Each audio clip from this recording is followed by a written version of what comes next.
President Trump is on the verge of passing one of the biggest tax cut bills ever. And Elon Musk says it's a, quote, disgusting abomination, while President Trump says it's a, quote, big, beautiful bill.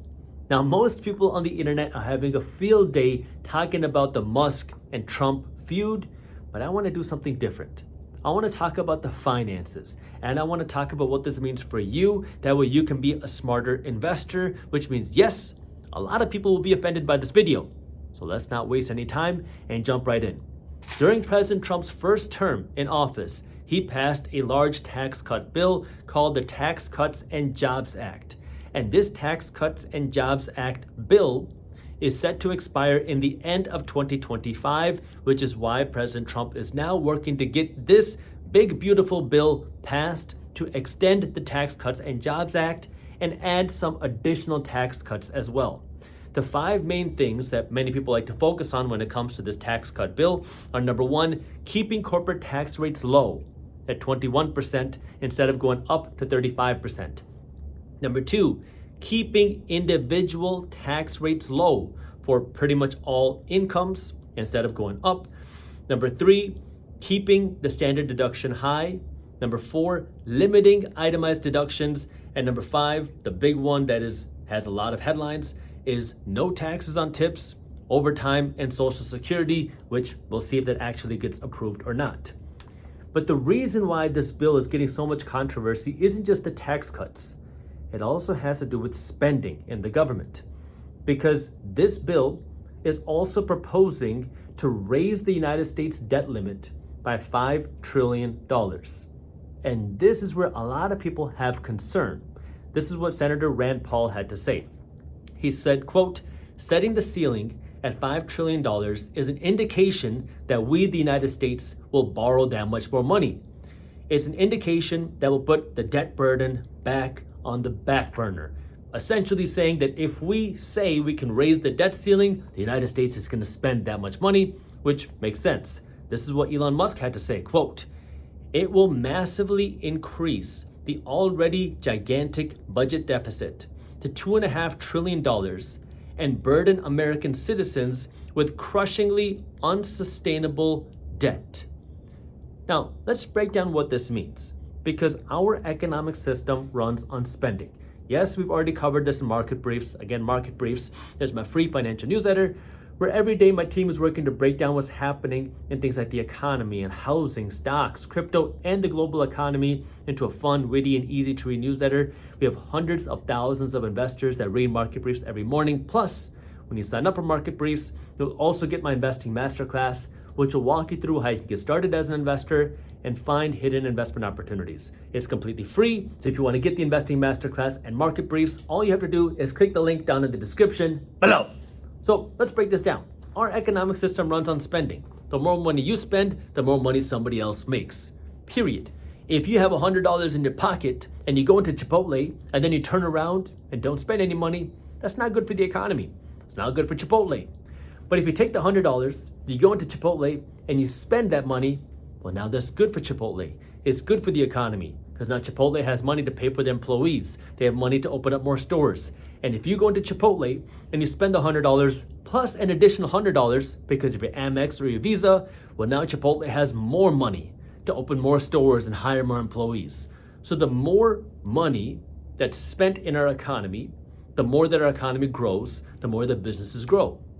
Well, the largest spender in our economy is not Chipotle, it's not Amazon, it's not Nvidia, it's the United States government. And the United States government has one source of revenue: tax dollars from taxpayers. But the interesting part about this is that the United States government has been spending a lot of money that they don't have. Well, how are they financing all of that spending? Well, just like how people spend money through debt, the government has been spending money through debt. And this debt spending, called deficit spending, is what many people have concerns about. That if we are lowering our tax revenue while spending more money through debt, that could make the inflation problem worse. And let me explain what that means. In 2024, the United States government spent $1.8 trillion that they did not have. that was our national deficit, which meant more than 6% of our economy was fueled through government spending, more specifically, government debt spending, which might have you wondering, if the government is able to borrow money and stimulate our economy, is there a cost to that? Yes, there is. There's a couple costs to this. The first cost, and the direct cost, is that when the United States government borrows money, they have to pay it back, plus interest. Just because they're the government doesn't mean that they can borrow an infinite amount of money and not pay it back. They still have to pay it back. And the fastest growing expense for the United States government is not our military, it's not healthcare, it's not infrastructure, it's not AI, it's interest payments on our debt. In 2025, the United States government is expected to spend a little less than $1 trillion on interest payments alone. Now again, you got to remember, how are they going to pay that interest back? Well, it's through tax dollars collected from taxpayers, which means more of the money you're paying in taxes is going to be used to pay for interest instead of paying for healthcare or better roads or better military. That's the first concern. The second concern with this growing national debt is, where are we going to keep borrowing this money from? Well, the United States government can borrow money from regular people like you and me, but there's not enough money out there to lend to the United States government from individual investors. That's where the United States government can then also go to foreign countries like China and Japan. The problem with that is, number one, with the trade tensions, there might not be as much interest from foreign countries to lend money to the United States. And number two, foreign countries might not want to lend that much money to the United States, which then brings the government to option number three, the Federal Reserve Bank. That's the central bank here in the United States. Now, the interesting / deceiving part of the Federal Reserve Bank is they're called the Federal Reserve Bank, but they're actually not a bank because you and I can't go there to deposit money. They're not a reserve because they're not sitting on any cash. And they're not federal. It's not a part of the United States government. It even says so on their website. And now you might be wondering, well, if they're this central bank and they don't have money, how are they going to lend money to the United States? And this is where the Federal Reserve Bank has the ability to essentially create money, print money out of thin air, and then lend it to the United States. So if the United States is going to spend, let's call it $2 trillion that they don't have, which is what we've been seeing happen, the United States has to get that money from somewhere. And they can either get that money by raising your taxes, and we know exactly where that money came from, who's paying for that tax, or they can borrow this money from the Federal Reserve Bank. Now, if the United States government were to raise your taxes and then use that tax dollar to, let's say, build a big bridge, well, we know exactly where that money's coming from. It came from you. Like, we can see the source of the money and how it was spent. But when the United States government borrows that money from the Federal Reserve Bank, now who's paying for it? Because if the United States government has to borrow $1 trillion from the Federal Reserve Bank and then they spend it, somebody still has to pay for it.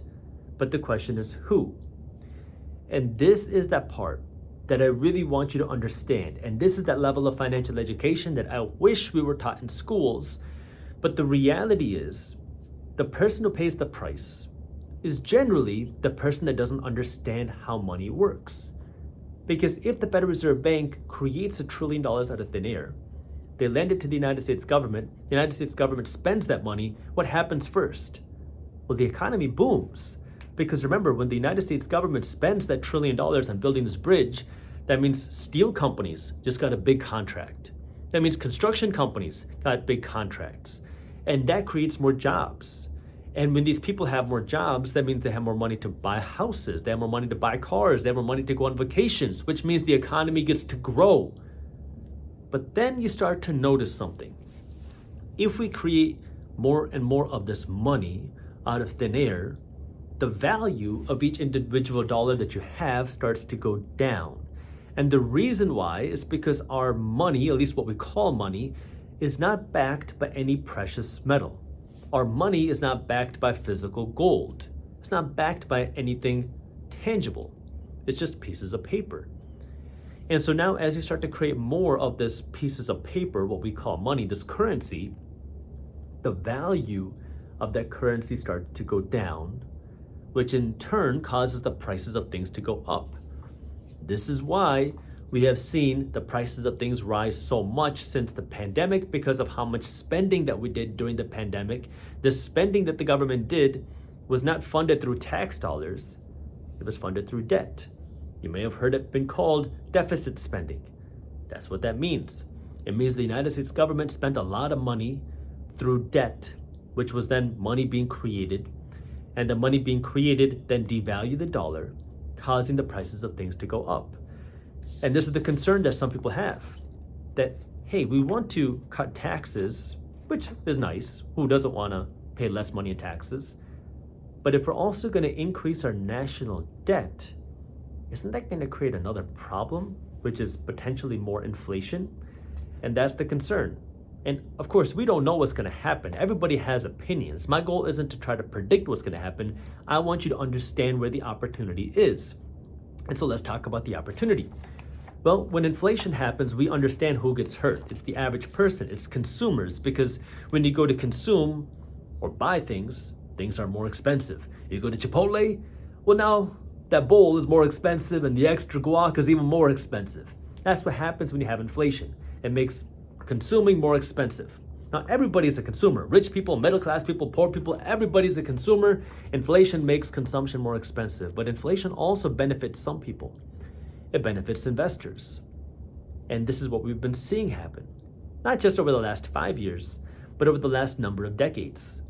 That inflation generally benefits asset prices. That's things like stocks and real estate. Why? Because when you have inflation, well, rent values go up, housing prices go up.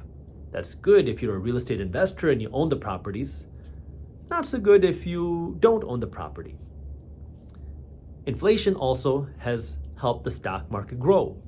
It's good if you own stocks. It's good if you own those assets. Not so good if you don't own the assets. Doesn't do you any good. And this is a trend that probably is not going to be dying down anytime in our lifetimes. Because if we think through this, when inflation happens, well, more dollars are now going into the hands of Chipotle because they're now charging more money for their bowls, more money for their guac. Well, as Chipotle is getting more of those dollars, what's happening? Yeah, they probably have some more expenses. Yeah, they might raise salaries. But what we've seen in general is that salaries haven't gone up fast enough to keep up with inflation over the long term. Which means, sure, Chipotle is going to pay more money for their employees, but as more dollars go to Chipotle, they have more dollars of profit. Who does that benefit? The owners of Chipotle. Who are the owners of Chipotle? Well, Chipotle is a publicly traded company, which means the owners of Chipotle are the public shareholders. Anybody who buys a Chipotle stock. Now, I'm not recommending you go out and buy Chipotle. I'm just a random guy on YouTube. I'm not a financial advisor. Investing has risks. You're never guaranteed to make money when you invest. In fact, you will lose money at some point. So make sure you always do your own due diligence and never blindly trust a random guy on YouTube. But the concept stays the same. That if more dollars are going into the hands of these companies, well, the real beneficiary isn't the employees. It's not the consumers. It's the owners, the investors. Because if Chipotle is seeing more dollars, they're seeing more profits, their profits are going to the investors. And that's the thing you need to understand.